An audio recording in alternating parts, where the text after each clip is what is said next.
because 95% of your life comes from the subconscious. What would happen if your subconscious programs matched the wishes, desires, and aspirations you hold in your conscious mind?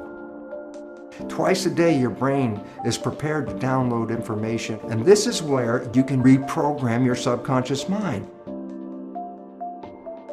The conscious mind, being creative, can learn from reading a self-help book, going to a lecture, watching a movie.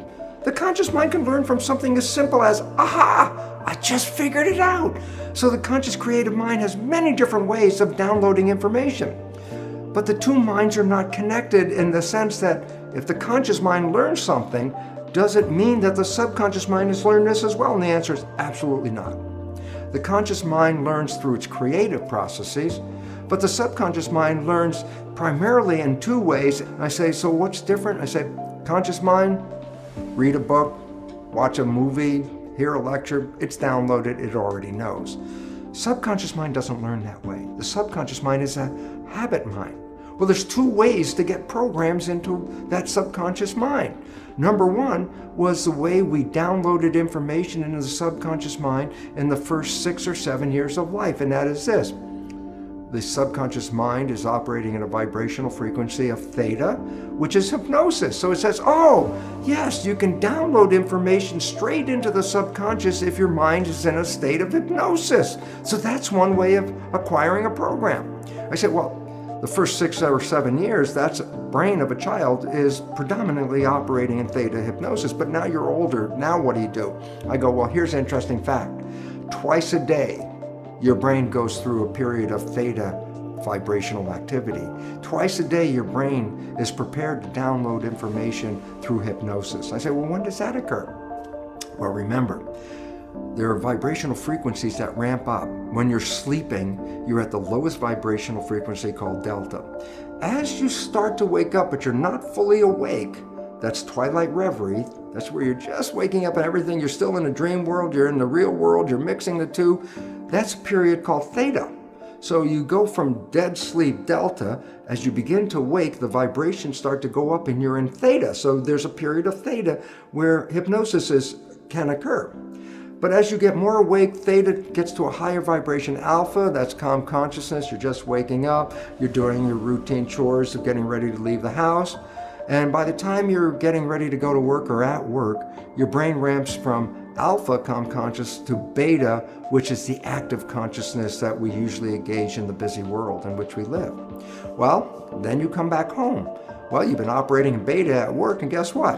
You come home, you start to calm down, your brain slips into the lower vibrational frequency, alpha, calm consciousness, and as you start to get ready to go to bed, guess what? From alpha, it drops down to theta as you start to fall off to go to sleep. And when you finally are in sleep, you go from theta to delta.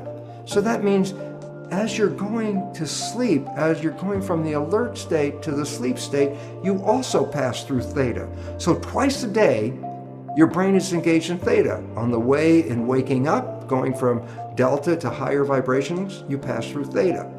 On the way of going to sleep, you go from higher vibrations to delta and again pass through theta. So twice a day, your brain is in a state where it is in a state of hypnosis theta. And this is where you can use subliminal tapes to reprogram your subconscious mind. As you go to bed, if you put earphones on with subconscious programming to change whatever behaviors you want to change, as you're going to bed, those earphones on your head, as you go into theta, your alpha consciousness is now disappearing. You're in theta, and in that period of theta, which is twilight reverie, the recording of the tape is being downloaded straight into the subconscious.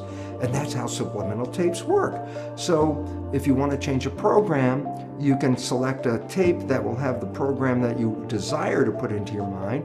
And every night as you go to bed, just put the earphones on and you will be in a process of self-hypnosis. Hypnosis is indeed the first way the subconscious mind learns.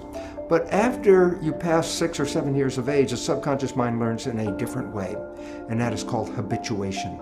Meaning, if you repeat something and repeat it and repeat it, the subconscious mind will download it and make it a habit.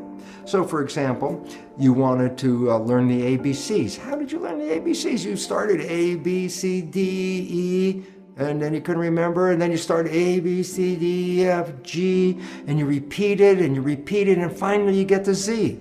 And guess what? After repeating the alphabet hundreds of times, there's a point where now it's part of the subconscious. So guess what? It's now downloaded in your mind. If I ask you to give me the sequence of the alphabet, you can simply rattle off unconsciously A through Z without even thinking about it. Why? You created a habit that downloaded the alphabet. So, after you're 6 or 7, and you want to change programming your life, a way of doing it is the conventional way, is creating a habit, repeating something on almost a religious level. Let me just make it clear. A sticky note on the refrigerator is not a habit. A sticky note on the refrigerator is more or less a wish. Every time you look at it, I wish that would be true, but that's not a habit. A habit means you have to do something and repeat it and repeat it and repeat it. That's the way you learn everything after you're 7, and that's how you learn how to drive a car, for example, or the work that you do, or whatever activities you get involved with. When you repeat them, they become habits in the subconscious mind. But now comes a very important issue. What are the programs you have to change in your subconscious mind? Especially important is the fact that most of these programs were introduced into you even during the last stage of pregnancy, the last trimester, in the first 6 or 7 years of your life. So I say to you, well, tell me about the programs that you learned when you were 1 year old. Tell me about the programs you learned when you were 2 years old. And you go, I don't know, I wasn't consciously aware of those things. I go, yeah, because consciousness started more around 6 or so. So I say, well, how do you know then the programs that you have? Here's the fun part of the whole thing. Science has revealed that we operate our lives 5% of the time from the conscious mind, and 95% of the time our behaviors are controlled by the programs in the subconscious mind. What does it mean? It's simple. Your life is essentially a printout of your subconscious programs. That's what you're operating 95% of the time. So you want to know what the programs are? It's very simple. Look at your life. The things that work for you and that come to you and the things that you want come to you because you have programs in the subconscious that encourage their being there. But anything you struggle with, anything you have to work hard at, anything you put an effort into, you're doing that because you're trying to overcome a program of limitation that is preventing you from going there. So all you have to do is look at your life and say, hey, what works for me works because I already have programs to support that. What I'm struggling with in life, I'm having a problem with because I have subconscious programs that do not encourage that behavior. So right away you automatically know, what behaviors do you want to change? They're the ones that you have difficulty with. Okay, how do you change them? Well, you can use self-hypnosis, the subliminal tapes. You could change them by creating new behavioral habits that you repeat every day religiously, changing the old behavior and rewriting it live every time, saying, no, don't do it that way. No, don't do it that way. Talking to yourself and saying, that's not what I want. This is what I want. And you constantly repeat this to yourself. Guess what? Habit will inevitably change that program and put it into the new program. So now we're down to a very fundamental understanding of life. And that fundamental understanding of life is this. Your life is an expression of your programs, because 95% of your life comes from the subconscious. That if you want to change your life, you could do either of two things: stay in the conscious mind, be mindful, or 2, rewrite the programs in your subconscious mind. Think about this. How many of us talk to ourselves and say, oh, come on, Bruce, don't do that. That's such a stupid thing. And I'm talking to myself to try to change a behavior.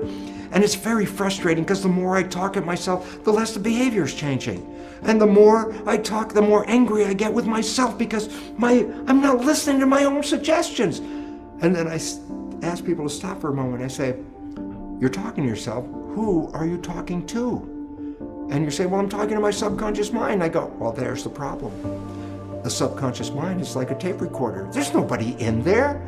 So all of that effort to try to change the subconscious mind by talking to it is a waste of time for a very simple reason. There's nobody in there to respond to your new wishes and your new desires. You actually have to engage hypnosis, habituation. What is the consequence of rewriting it? And simple answer is this. What would be the consequence if your subconscious programs matched the wishes, desires, and aspirations you hold in your conscious mind? Thank God we can reprogram the subconscious mind.